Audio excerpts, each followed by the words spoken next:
Bueno, buenas tardes. Ese día vamos a hablar de un tema complicado realmente, es un tema difícil porque el tipo de pacientes son difíciles. Entonces, este es el dolor en pacientes con alcohol y drogodependencia.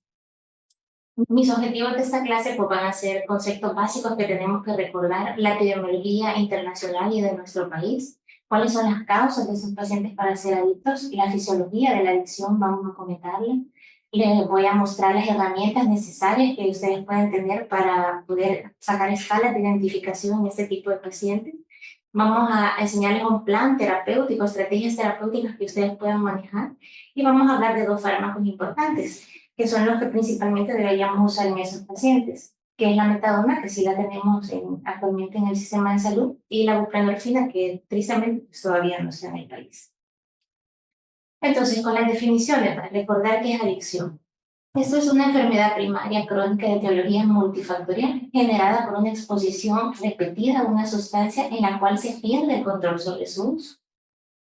¿Qué es abuso? Se entiende el uso indebido y repetido de una de sustancia adictiva con consecuencias sociales, laborales y a veces legales, pero sin desarrollo de dependencia. ¿Qué es tolerancia? Es la necesidad de aumentar progresivamente la dosis de un fármaco para obtener el efecto deseado. ¿Y qué es dependencia? Es el estado psicológico, físico causado por una acción recíproca entre el organismo y un fármaco. Y tenemos que recortar esta tabla, ¿verdad? Los criterios diagnósticos de dependencia de sustancias. Este es el DSM-4, que es para nosotros definir que este paciente tiene dependencia. Este tiene que tener 3 criterios de los 7 que están aquí en un periodo de un año. Se los muestro en esta tabla un poquito más resumida porque la otra se ve como más cargada. Entonces, la dependencia, tenemos que detectar que hay tolerancia. Tenemos que haber tenido un episodio de abstinencia en el año. Hemos notado que este paciente tiene incapacidad por dejar esa sustancia. Hay un consumo mayor en tiempo y en dosis de esa sustancia. Continúa a pesar de reconocer que tiene ese problema. Y se acompaña de disfunción laboral, social y familiar. Entonces, cualquiera de esas 3 categorías que pasen en un año, nosotros podemos considerar ese paciente que tiene dependencia. En cuanto a la epidemiología, a nivel mundial, pues el informe de drogas de la ONU se estima que el 5% de la población adulta del mundo consumió alguna sustancia ilícita por lo menos una vez. Los consumidores problemáticos son de 0,6% de la población adulta mundial. Se tienen datos que el 34% de las personas entre 16 y 59 años han abusado de alguna sustancia en algún momento de su vida. Los abusos de sustancias que van a la cabeza aquí son alcoholismo y tabaquismo, pero no menos despreciables el cannabis, las anfetaminas y dentro de ellos tenemos a los opioides. En América Latina, cada persona consume un promedio de 6 kilos de alcohol puro por año, lo que constituye la cifra más alta del mundo y sobre todo en los países menos desarrollados. En esa figura, pues les muestro las drogas que fueron más consumidas durante la pandemia. En un periodo de más o menos un año, y aquí a la cabeza es el alcohol con el 92%, el cannabis THC al 57% y el tabaquismo con el 51%. El resto son las drogas comunes. Para nuestro país, la tendencia anual de consumo de drogas de abuso en El Salvador desde el 2016 al 2022, pues íbamos en ascenso. Estos datos son pacientes que han consultado un centro de salud. Son datos que vienen del CIMU, que me los proporcionó el Centro de Información y Asesoramiento Toxicológico El Salvador, que es CIATOX. Y si ustedes pueden ver ahí, en el 2016 teníamos 7.725 casos y íbamos en ascenso completamente hasta que vino la pandemia, que bajamos completamente a 6.000. Y eso es porque eso es para uso de drogas ilegales, porque vimos en la gráfica anterior que lo que teníamos elevado era alcoholismo y tabaquismo. Y de ahí 2021 en ascenso, 2022 vamos con 10.267 casos. O sea, vamos en aumento para el uso de drogas ilícitas. ¿Y cuáles son las causas para las adicciones? Son múltiples las que hay. Una de ellas es la genética. Si bien sabemos que cuando hay hijos de pacientes que tienen abuso de sustancias, la probabilidad de que ellos tengan abuso de sustancias es grande, y eso es por la relación familiar. Pero ahora incluso ya se tiene comprueba genéticamente que existe un polimorfismo. Hay una alteración en las enzimas y en los receptores que hace propenso a este paciente a tener una adicción. Entre los factores psicosociales y culturales, la pertenencia a grupos se se comporta como un factor protector o como un factor de riesgo en algunos casos. Por ejemplo, tenemos pacientes que pertenecen a una religión. Entonces, como la religión va a tener normas, va a tener reglas, ese paciente va a ser temeroso de hacer algo inadecuado, ¿verdad? Pero si pertenecemos a grupos que consumen, por ejemplo, solo tabaquismo, la probabilidad que ese paciente adquiera esa adicción, aunque sea tabaco, va a ser grande. Y a esto se le conoce como conductas reforzadas, ¿verdad? Porque estamos trabajando y teniendo contacto con toda esa gente que tiene algún tipo de adicción. De ahí tenemos factores de codependencia, que esto se refiere a la familia o a los amigos que tienen contacto con este paciente y por evitar problemas, aumentan el consumo de sustancias. Y de ahí otro factor importante son las comorbilidades y la farmacología. En este tenemos que la patología psiquiátrica es bidireccional con el uso de sustancias. Entonces, aquí tenemos que tener en cuenta, si tenemos un paciente que tiene un trastorno psiquiátrico, la probabilidad que él va a ser dependencia a una sustancia va a ser grande. Y si vamos a dar opioides, aún más. Y si este paciente ya usa sustancias, aunque sea alcohol, la probabilidad que tenga un trastorno psiquiátrico va a ser grande. O sea, esto es bidireccional. Van de la mano ambas. Y la última teoría, que es la neurobiológica. Y eso tiene que ver con el sistema mesolímbico. El sistema mesolímbico, él tiene conexión directa con el área segmental ventral, con el núcleo accumbens, con la corteza ventral y con la amígdala, que estos son sitios específicos en los que se va a dar un reforzamiento de la memoria fuerte, de la conducta y de las emociones, generando esto una adaptación celular y cambios moleculares químicos. Entonces se dice que la fisiopatología sí. Para que alguien genere adicción, ¿qué es lo que pasa? Que hay una activación de las vías dopaminérgicas y una inhibición de las vías noradrenérgicas. Entonces, si nuestro entorno tenemos relaciones con gente que tiene algún tipo de adicción, se va a activar el sistema mesolímbico. Si en nuestro entorno no hay contacto con gente con adicción, no se va a activar el sistema mesolímbico. Y al activarse me genera una activación del glutamato y una activación del receptor N-metil asfaltato, generando una neuroadaptación, aumentando el AMP cíclico, generando una internalización de los receptores, que al final, ¿qué genera? Una alteración de la corteza prefrontal, alterando el juicio y la conducta de este paciente, desarrollando una conducta compulsiva. Y al tener una conducta compulsiva, tenemos riesgo de adquirir adicciones a cualquier tipo de sustancia. Y eso es la fisiopatología de la adicción. Entonces, el tratamiento del dolor de intensidad moderada o severa en el paciente dependiente de sustancias representa realmente un desafío importante debido a su condición que puede interferir en el manejo, especialmente si nosotros nos vamos a plantear usar opioides. Esta gráfica esta escalera de las más importantes que quería mostrarles que tenemos que evolucionar también en el uso de los opioides. Si ven, es cierto, el primer escalón, ustedes ven ahí en 1986, fue cuando se creó la escalera analgésica. Y ella ha evolucionado a lo largo del tiempo y hoy ya tiene más escalones, tiene un pasamano, entonces va evolucionando. Entonces los opioides también van evolucionando y el paciente también. Hace 20 años, ¿qué pasaba? El tratamiento del dolor por cáncer y acceso a opioides como un derecho humano. Aquí se empezó. Nosotros como país creo que no hemos evolucionado bastante en cuidados paliativos, sin embargo quizás estamos en el segundo y en el tercer escalón a la vez, porque tenemos lugares que no tenemos acceso quizás a opioides todavía, pero tenemos lugares que ya debemos iniciar el uso racional de opioides. Y eso se los planteo porque actualmente nosotros en la clínica tenemos 4 pacientes que tienen adicción a opioides, específicamente oxicodona. Y son pacientes que iniciaron en hospitales periféricos el opioide por un dolor crónico. Y a la vez el paciente tiene un trastorno psiquiátrico. Entonces, como les explicaba hoy, por eso era tan importante para mí que entendieran la fisiopatología o los factores que dan adicción. Si tenemos un trastorno psiquiátrico de base, la probabilidad que haga adicción a un opioide pues va a ser mayor. Entonces, en esos pacientes eso es lo que ha pasado. Y si no manejamos la enfermedad de base, no vamos a manejar el dolor. Por eso necesitamos un uso racional de opioides, evaluación del riesgo a través de las escalas que hoy les voy a enseñar, valorar el beneficio en ese paciente, identificando los factores de riesgo que tiene ese paciente.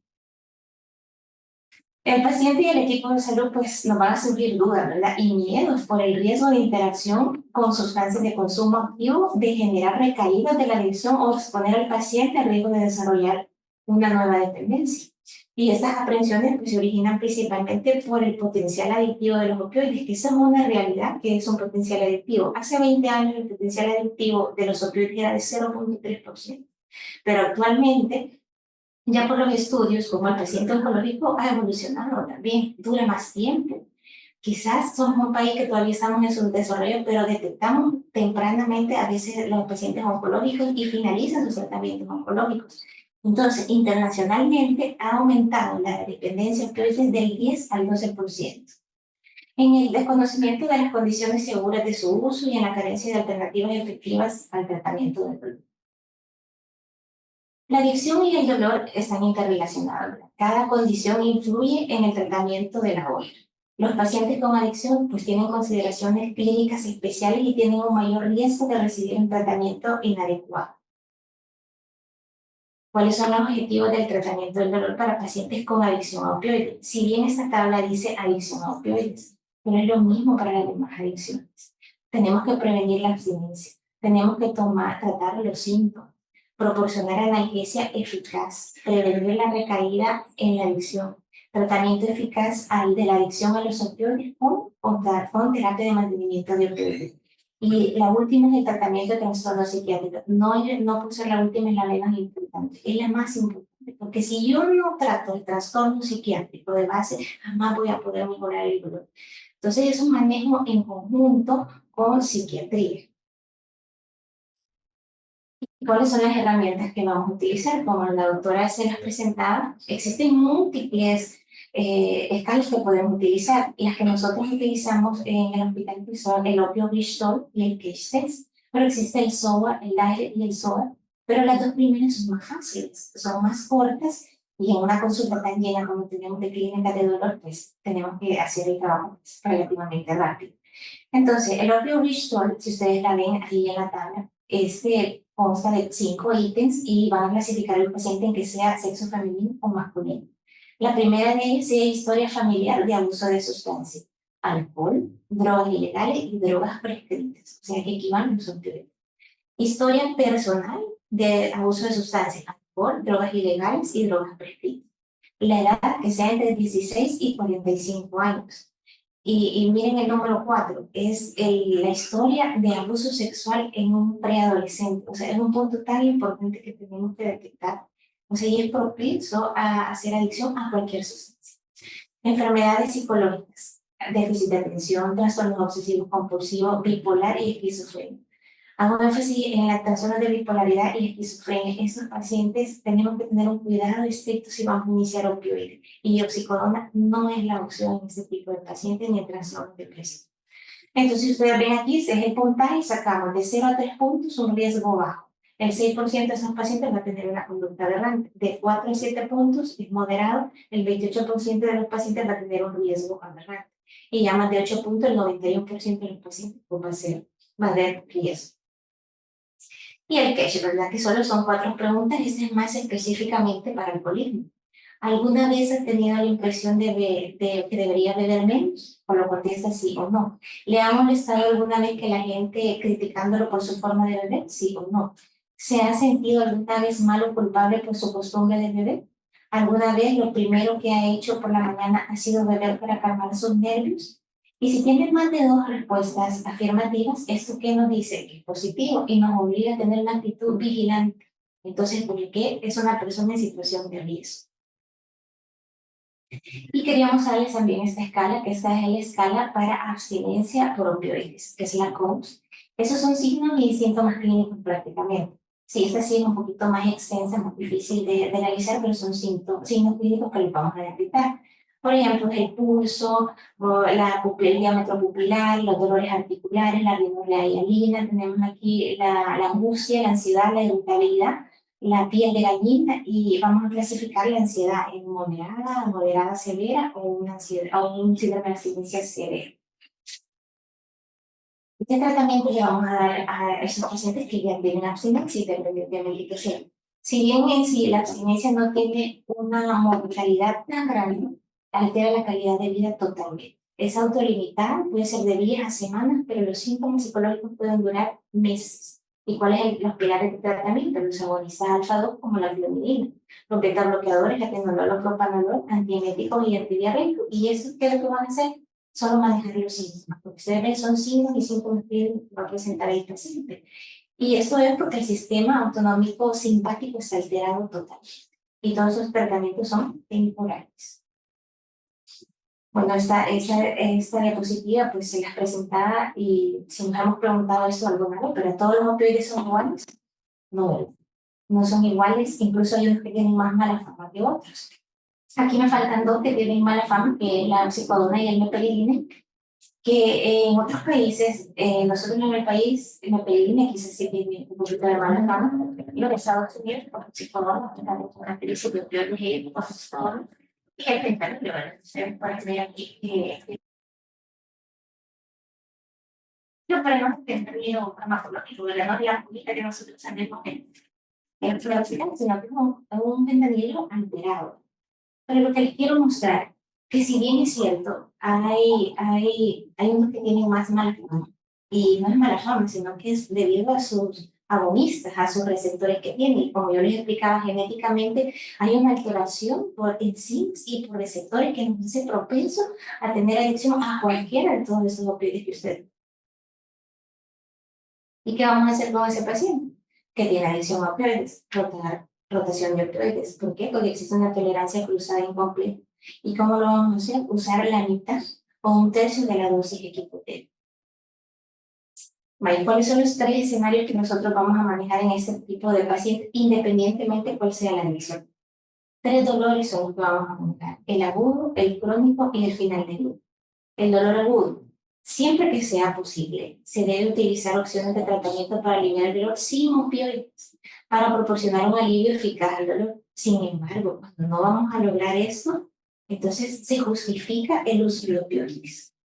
Pero tenemos que estar preparados. ¿Por qué? Porque ese paciente va a tener tolerancia a opioides. Entonces es posible que necesitemos una dosificación analgésica mucho más frecuente y nos podemos apoyar de otros medicamentos no opioides. El paracetamol, los AINES, dentro de los AINES, los inhibidores de la COX, solo cuando no sacrifiquemos nunca el alivio adecuado del dolor. El dolor crónico.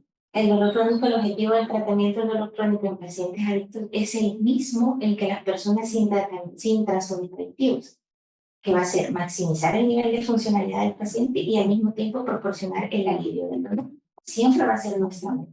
Pero ¿qué vamos a hacer con el dolor crónico? ¿Qué hacer para minimizar el potencial de abuso?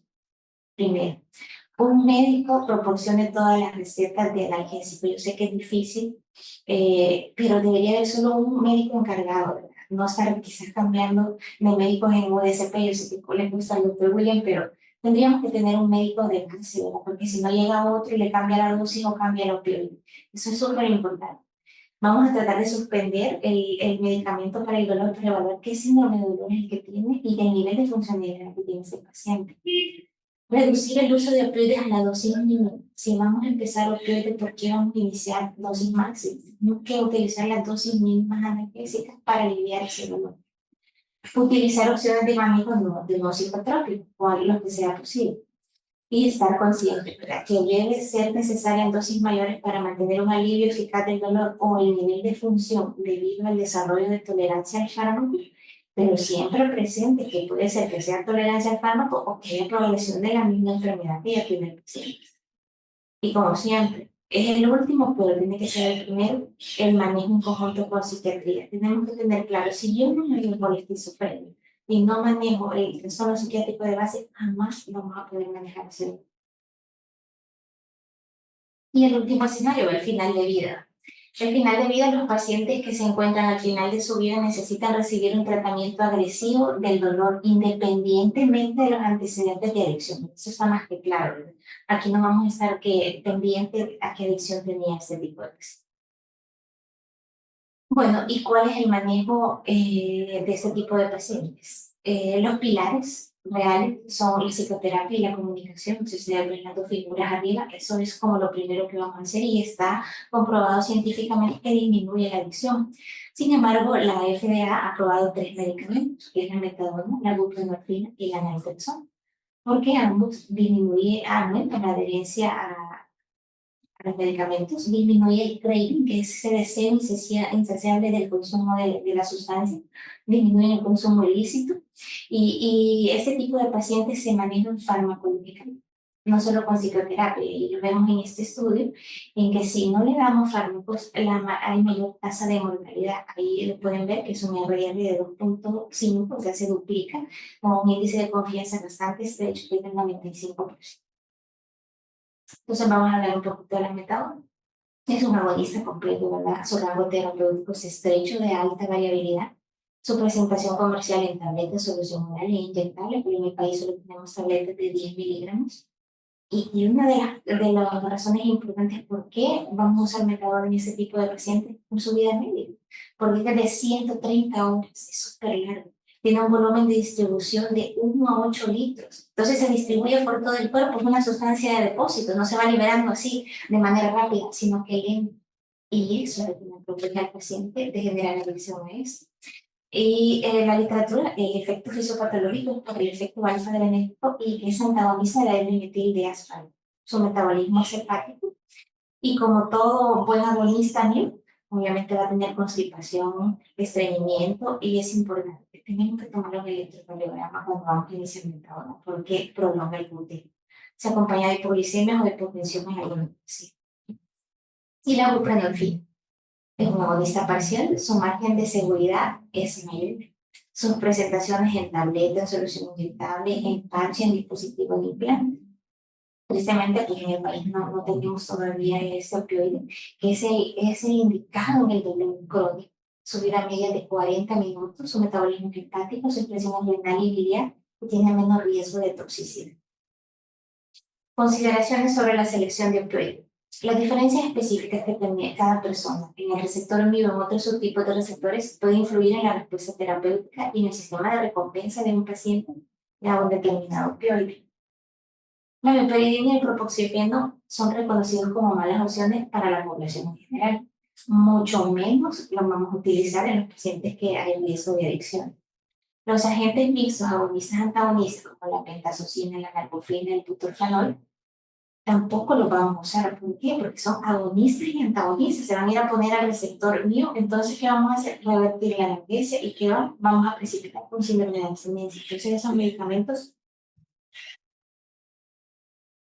podemos utilizar buprenorfina y tramadol. ¿Por qué? Porque son agonistas parciales que tienen utilidad clínica en pacientes con adicción. Si bien es cierto, si son de utilidad clínica, no quiere decir que sean libres de potencial de adicción, pero es el fármaco elegido por muchos pacientes en centros de tratamiento de abuso de sustancias. ¿Y eso por qué? Que tiene techo analgésico. Entonces hay un límite de usar, que es 400 miligramos al día. Y de ahí siempre tener en cuenta, cuidado con qué medicamentos vamos a combinar por su mecanismo de acción, como el doble, podemos provocar síndrome serotoninérgico si lo utilizamos con inhibidores de la recaptación de serotonina. Consideraciones generales sobre el uso de opioides en cáncer. El primero de ellos es prescribir dosis fijas, evitar subtratamientos y sobredosificación con intervalos regulares y vías de administración apropiadas. ¿Qué quiero decir con eso? Que tenemos que respetar la vida media de los medicamentos. Si el medicamento es cada 12 horas, esa es su vida media. No tenemos por qué darlo cada 6 horas, cada 8 horas, cada 4 horas. ¿Qué vamos a hacer? Ahí es el punto número 2, indicar dosis de rescate. Para eso están las dosis de rescate, para controlar ese dolor. Realizar una titulación individualizada y cuidadosa. Prevenir, anticipar y manejar los efectos secundarios de los opioides. Utilizar apropiada y cuidadosamente con analgésicos y coadyuvantes. Considerar tratamientos secuenciales de opioides en caso de balance inadecuado de analgesia. Factores de riesgo relacionados a adicción. Si tienen H positivo, alerta. Historias personales o familiares de consumo de drogas, alerta. Por el solo hecho de que este paciente sea tabaquista y alcohólico, alertas. Lo ven joven, alerta. Puntuaciones altas en el OGESAS, señal también. Lo ven bien funcionalmente, alerta. Tener mayores dosis equivalentes de morfina, alerta. Básico, ¿verdad? Comorbilidades psiquiátricas y psicológicas, señal de alerta grandísima y antecedentes de abuso sexual. Si ustedes ven todos estos factores de riesgo, ¿qué escala es? Vamos a ver, esa es la indicada para utilizar en ese tipo de pacientes. Ya para ir finalizando, ¿qué estrategias terapéuticas le ven? Identificar temprana y estratificación del riesgo con las escalas que les acabo de mencionar. Iniciar tratamiento farmacológico multimodal no opioide sí se logra hacer, pero si tenemos que utilizar un opioide, considerar el uso de metadón de buprenorfina. No hay en el país buprenorfina, pero sí tenemos trabajo. En pacientes que nunca han recibido opioides con anterioridad, se debe prescribir dosis mínimas eficaces y decidir la duración de la prescripción inicial y realizar seguimiento. Nosotros hacemos seguimientos a la semana o a los 15 días, sobre todo en estos tipos de pacientes de riesgo. La literatura le va a decir de 1 a 4 semanas. Establecer metas terapéuticas con el paciente. Se tiene que explicar al paciente que el dolor nunca lo vamos a llevar así, que vamos a mantener algún nivel de dolor en algún momento. Considerar terapias complementarias. Y siempre es importante manejo en conjunto con psiquiatría. Si yo no manejo el trastorno psiquiátrico de base, no voy a poder manejar el dolor. Y esta es la última, pero la quizás de más de difícil acceso es la realización de pruebas toxicológicas, especialmente si sospechamos que el paciente puede consumir otros estupefacientes o drogas de abuso. Deberíamos, si nosotros sospechamos que drogas ilícitas o ilícitas, tendríamos que hacer el toxicológico, pero realmente no lo tenemos accesible en ningún criterio. ¿Qué perlas dejo? El manejo del dolor en pacientes con trastorno por uso de sustancias es un escenario clínico complejo, es desafiante y es frecuente. Existen pocos estudios con alta calidad que puedan informar a nosotros como médicos y responsables de políticas sobre cómo vamos a manejar este difícil y importante problema de salud pública. Los pacientes y los prescriptores a menudo tienen actitudes y temores que constituyen barreras para una atención de calidad y aumenta la posibilidad de una terapia subóptima. Tener antecedentes de un trastorno por uso de sustancias o diagnóstico de salud mental se asocia con un aumento sustancial de la probabilidad de desarrollar otra adicción.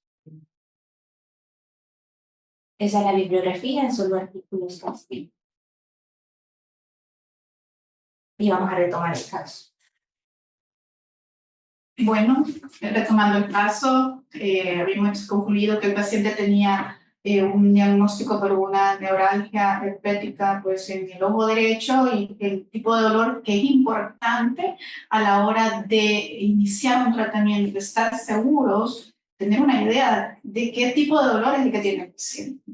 Si nosotros no tipificamos eso, el tratamiento probablemente va a ser un poco arbitrario. Entonces, nosotros catalogamos en ese momento al paciente como un dolor tipo mixto. ¿Por qué? Un dolor neuropático y somático, tenía un edema importante en el ojo y tenía un dolor muy importante por la afectación pues, del herpes a nivel de los nervios. Entonces, nos pareció a nosotros que por el antecedente de la cirrosis, el consumo de alcohol y de los instrumentos que habíamos utilizado, como lo mencionó la doctora, el Kesh positivo y el Crisol, que tenía un alto riesgo también de que pudiese en el transcurso del tratamiento generar algún tipo de adicción, nos sirve como alertas. Estas son banderas que nosotros tenemos que tener allí, ¿verdad? Para nosotros iniciar, en este caso, un opioide. Y bien, si bien es cierto, pues inicialmente el paciente recibió un tratamiento médico, nos lo refieren porque no había una mejoría del dolor. La parte del medicamento por la afectación del herpes ya había sido pausada, pero si ustedes recordarán, al inicio del caso decía que era pues aciclovir cada 8 horas con una tableta.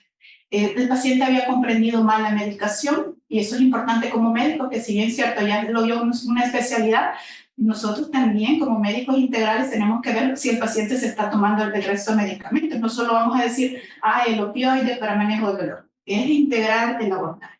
Entonces nosotros iniciamos tramal 50 miligramos bioral cada 8 horas, metoclopramida, una tableta cada 8 por 3 días, porque este paciente nunca había tomado tramal. Como mencionaba la doctora, tenemos que anticiparnos a los probables efectos secundarios de un opioide. El hecho que había tomado un AIDE que no había funcionado, que había mucho componente de dolor, nos pues facultaba poder utilizar tramal, pero también teníamos que anticiparnos a algún efecto como las náuseas, como lo hemos visto en otras teleclínicas, como los efectos secundarios principalmente del uso de un opioide. Consideramos bien por el mismo edema que mantenía el paciente, continuamos con la pauta de acetaminofén 500 miligramos cada 8 horas, y en este caso pues si bien es cierto, en las otras teleclínicas que hemos hablado de dolor neuropático, en el manejo pues, del flujograma habla de los gabapentinoides y habla también de la mitriptilina como un medicamento de escoge para el manejo del dolor. Nosotros no lo utilizamos por el hecho que vamos a utilizar tramal. Y el tramal, combinarlo con mitriptilina, pues está documentado que aumenta el riesgo de síndrome serotoninérgico. Por lo tanto, como hospital, lo que tenemos a la mano, pues la mitriptilina y carbamazepina, tomamos a bien viendo las pruebas hematológicas y las pruebas hepáticas, iniciar carbamazepina 200 miligramos cada 12 horas.